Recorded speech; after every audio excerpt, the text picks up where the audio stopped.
कंधों से मिलते हैं कंधे, कदमों से कदम मिलते हैं, हम चलते हैं जब ऐसे तो दिल दुश्मन के हिलते हैं। कंधों से मिलते हैं कंधे, कदमों से कदम मिलते हैं, हम चलते हैं जब ऐसे तो दिल दुश्मन के हिलते हैं।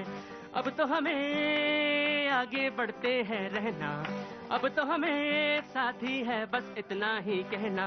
अब जो भी हो शोला बन के पत्थर है पिघलाना, अब जो भी हो बादल बन के पर्वत पर है छाना। कंधों से मिलते हैं कंधे, कदमों से कदम मिलते हैं, हम चलते हैं जब ऐसे तो दिल दुश्मन के हिलते हैं। जोश दिल में जगाते चलो, गीत के गीत गाते चलो, जोश दिल में जगाते चलो, जीत के गीत गाते चलो। निकले हैं मैदान में हम जहाँ हथेली पर लेकर,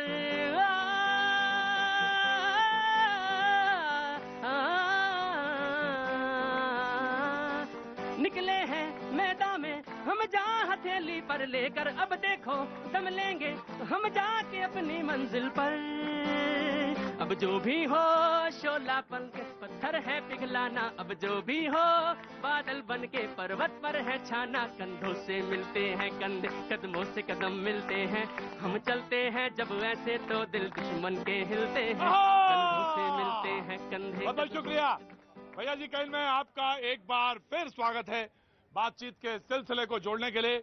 एक बार फिर से मैं आपके बीच में हाजिर हूं और हमारे साथ जैसा मैंने वादा किया था, पाकिस्तान से हमारे मेहमान कमर चीमा साहब जुड़ रहे हैं, जर्नलिस्ट हैं। बहुत बहुत शुक्रिया कमर चीमा साहब हमारे साथ जुड़ने के लिए। और ये कैनॉट प्लेस से शो होता है हमारा दिल्ली से, जो कि आम जनता और आम लोगों के बीच से होता है। और वो तमाम सारे लोग जो यहाँ पे मौजूद हैं, आपको सबसे पहले रमजान की बहुत बहुत मुबारकबाद दे रहे हैं और शुक्रिया कह रहे हैं। बहुत बहुत शुक्रिया आपको जो हमारे साथ पब्लिक से जुड़ने के लिए इस प्रोग्राम में आप शरीक हुए। बहुत बहुत शुक्रिया कमर चीमा साहब। जी आपका बहुत शुक्रिया और सारी आवाम को अस्सलाम वालेकुम, धन्यवाद और सत श्री अकाल। बहुत बहुत शुक्रिया जनाब। और ये पब्लिक शो है जिसके बीच में तमाम सारे मुद्दे, तमाम सारी बातें होती हैं। लेकिन जो इमरान खान साहब ने कहा कि एक मुल्क की तरह जो सामने आया, और वो ये लोगों ने बहुत रिएक्ट किया, इस पर बातचीत हुई और लोगों ने कहा कि जब वो इमरान खान इस बात को कहते हैं कि भाई भारत में ऐसा क्या है जो हम में नहीं है, तो इससे उसका क्या मुतालबा होता है, उनसे उनका क्या इशारा होता है, जानना चाहते हैं लोग। कमर चीमा साहब। देखिए मेरा ख्याल है जो इमरान खान ने इनिशियली बात की, उन्होंने कहा कि भारत के अंदर पहली चीज तो ये रही कि 75 साल से एक पॉलिटिकल स्टेबिलिटी रही, और वो स्टेबिलिटी का फायदा ये हुआ कि अदारे मजबूत हुए, डेमोक्रेटिक सेटअप चला, तो इमरान खान उसको अप्रिशिएट कर रहे थे। और फिर बाद में जो उनका कहना था कि भारत के अंदर उनकी फॉरेन पॉलिसी आज़ाद है। अभी खास तौर पे जब भारत जो है वो चीन के साथ भी एक $125 अरब की ट्रेड कर रहा है, अमेरिका के साथ भी कर रहा है और रूस के साथ भी लगा हुआ है। वो रूस से भी असला लेता है, अमेरिका से भी लेता है, वो इसराइल से भी लेता है। वो दुनिया के तमाम ममालिक के साथ वो अपनी नॉन अलाइंड अप्रोच रखी। वो इसलिए रखी कि वो इंटरनल स्टेबिलिटी और इंटरनली स्ट्रेंथ की वजह से रखी। तो इमरान खान उसको हाईलाइट कर रहे थे कि अगर देखो भारत ने ये चीजें जो है वो मेंटेन की हुई हैं। एक तरफ वो क्वाड के पार्टनर हैं, अमेरिका के, जापान के, ऑस्ट्रेलिया के, अमेरिका के, तो दूसरी तरफ वो जो है वो रशिया से S-400 मिसाइल सिस्टम भी ले रहे हैं। और अभी भी इंडिया के ऊपर बड़ा प्रेशर है, लेकिन समहाउ इंडिया ने मेंटेन किया हुआ। तो इमरान खान ये जो इंडिया की सॉफ्ट, जिसे कहते हैं ना कि फॉरेन पॉलिसी और सॉफ्ट पावर का जिक्र कर रहे थे, जो मैंने रिसेंटली उनको सुना और समझ आई कि वो समझते हैं कि ये जो पॉलिटिकल स्टेबिलिटी थी, सियासत की में जो इस्तेहकाम है, इसने भारत को बहुत ज्यादा एडवांटेज दी। राइट पावा साहब, जिसका ये जिक्र इधर इन्होंने कहा और कहा कि वो जो ताकत है वो सामने नजर आ रही है, और जो भारत का जो स्टेबिलिटी है वो एक ताकत है, और उस पर जिस तरह से फॉरेन पॉलिसी है वो नजर आई लोगों को। जी चीमा साहब सलाम अलैकुम। जी वाकसाम जनाब। मतलब तुसी इतराफ करते हो कि पाकिस्तान दे अदारे कमजोर हो गए ने?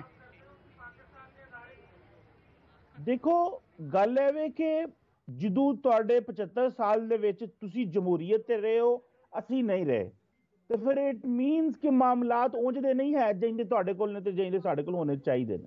ਇਹ ਸੀਰੀਅਸ डिफरेंस है। अगर क्या पार्लियामेंट ਦੇ फैसले नहीं कीते, इस मुल्क ਦੀ ਜਿਹੜੀ आवाम ਦੇ फैसले ने ਉਹ आवाम ਦੇ ਕੋਲੋਂ नहीं ਹੋਏ। अगर होए ने तो बड़ी मुश्किल होए ने। हुकूमतां 2.5 साल रहीਆਂ ने ਤੇ ਵਜ਼ੀਰ ਆਜ਼ਮ 5 ਸਾਲ ਪੂਰੇ ਨਹੀਂ ਕੀਤੇ, ਫਿਰ ਇਹਦੇ ਨਾਲ ਮਸਾਇਲ ਤੇ ਪੈਦਾ ਹੁੰਦੇ ਨੇ, ਕਿਉਂਕਿ ਪਾਲਿਸੀਜ਼ ਜੋ ਹੈ ਉਹ ਮੁਕੰਮਲ 5 ਸਾਲ ਇੱਕ ਪ੍ਰਾਈਮ ਮਿਨਿਸਟਰ ਨਹੀਂ ਲੈ ਕੇ ਚੱਲਦਾ।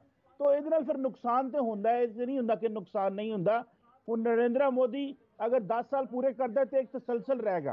अगर इमरान खान, नवाज शरीफ या साडा पीपल्स पार्टी ਅਸੀਂ ਤੁਹਾਡੇ ਵਾਸਤੇ और आपके लिए दुआएं करेंगे कि आपको भी मोदी जैसा एक वजीर आजम मिले और आप भी बहुत फले फूले अमन अमान से रहें।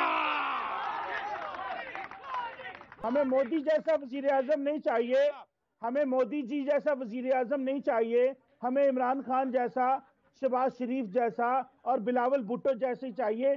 मोदी जी जैसा नहीं चाहिए जो मुसलमानों पे जुल्म करे। इस पे मैं आपसे इख्तिलाफ करता हूँ। चीमा साहब, रस्सी जल गई लेकिन ऐठन अभी भी नहीं गई। आप जो मर्जी कहो, मोदी जी जैसा वजीर आजम हमें नहीं चाहिए। मोदी जी जैसा वजीर आजम नहीं चाहिए। वो मुसलमानों से नफरत करते हैं, मुसलमानों को जलाते हैं। लेकिन उन्होंने मुसलमानों के साथ चीमा साहब सुन लीजिए, चीमा साहब सुन लीजिए कि मीठा खाएंगे लेकिन गुलगुले से परहेज है।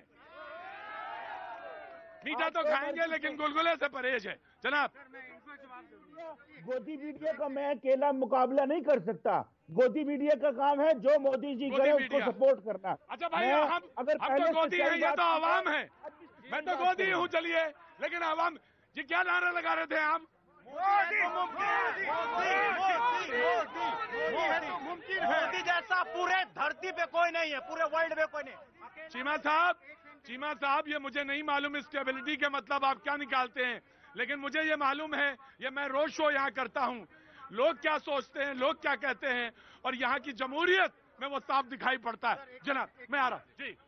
देखिए, चीमा साहब को कम से कम तो अब तो सीख ले लेनी चाहिए।